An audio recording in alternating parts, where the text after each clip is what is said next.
কথায় বলে অতীতের ভিত শক্ত না হলে বর্তমান নড়বড়ে হয়ে যায়। বাংলা সিনেমার অতীতের কোষাগার এতটাই সমৃদ্ধ যে আজও বর্তমান তার থেকে অনুপ্রাণিত হচ্ছে। ভানু বন্দ্যোপাধ্যায়ের যমালয় জীবন্ত মানুষের থেকে অনুপ্রাণিত, হ্যাঁ, অনুপ্রাণিত, রিমেক নয় যমালয় জীবন্ত ভানু, বরং ভানু বন্দ্যোপাধ্যায়কে খুব সুন্দরভাবে চিত্রনাট্যের সাথে বেঁধে ফেলতে পেরেছেন ডাইরেক্টর। ওনার করা দুটি সিনেমা আসিতেও আসিও না এবং সপ্তপদীর মাধ্যমে শাশ্বত রূপী ভানুকে দর্শকের মনে বসিয়ে দেওয়া হয়েছে। বাকি গল্পটুকু কিন্তু সম্পূর্ণ ভিন্ন। অম্বরীশ অভিনীত সাম্যময় ব্যানার্জি একজন সায়েন্টিস্ট, যিনি একটি টাইম মেশিন আবিষ্কার করেন, কিন্তু দুর্ঘটনায় তার মৃত্যু হয়। স্বর্গে ভানু বুঝতে পারে কিছু একটা গোলমাল আছে এবং সেটি যে কি সেই নিয়েই বাকি গল্প। মিরাক্কেল খ্যাত ডক্টর কৃষ্ণেন্দু চ্যাটার্জি এই সিনেমার পরিচালক হিসেবে তার বুদ্ধিমত্তার পরিচয় রেখেছেন।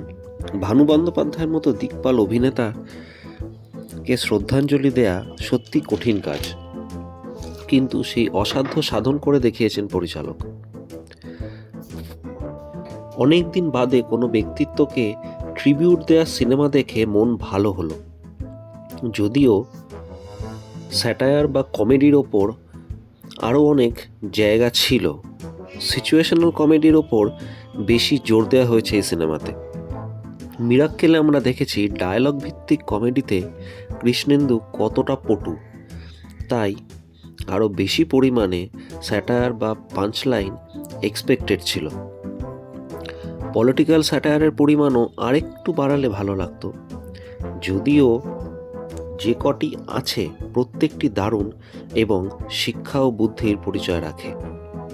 অবশ্য আজকাল সিনেমার রিলিজের জন্য একটু সাবধানতা তো অবলম্বন করতেই হচ্ছে। তবে হ্যাটস অফ টু শাশ্বত চ্যাটার্জি। সিনেমা শুরু হওয়ার কিছুক্ষণের মধ্যেই আপনার মনে হবে যেন সত্যি ভানু বন্দ্যোপাধ্যায়কে কালারে দেখছেন আপনি। তার হাঁটা চলা, বাঙাল কথা বলার টান, সব কিছু টু দ্য পয়েন্ট।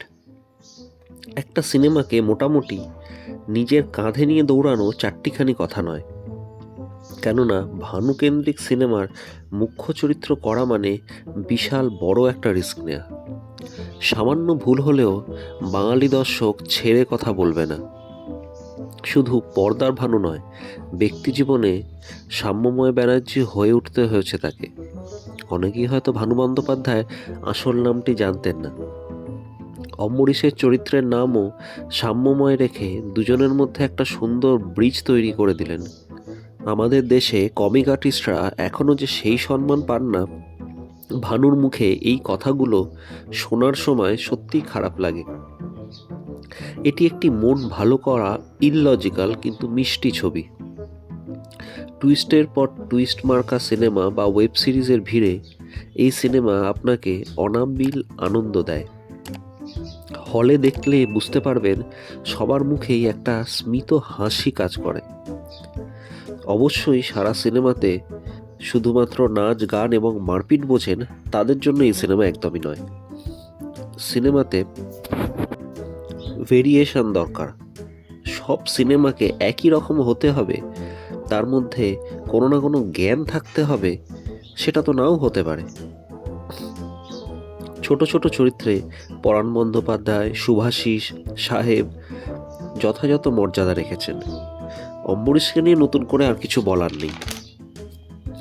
বাংলা সিনেমার বাজেটের তুলনায় ভিএফএক্সটি মন্দ নয়, এবং যেহেতু কাল্পনিক স্বর্গের বিষয়, তাই কয়েকটি দৃশ্য বাদে বাকিটুকুনও দৃষ্টিকটু লাগছে না।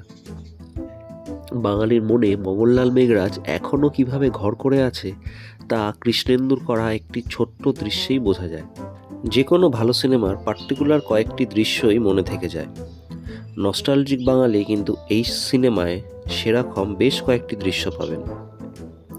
শাশ্বত চট্টোপাধ্যায় ও পরিচালক কৃষ্ণেন্দুর একটি বড় ধন্যবাদ প্রাপ্য।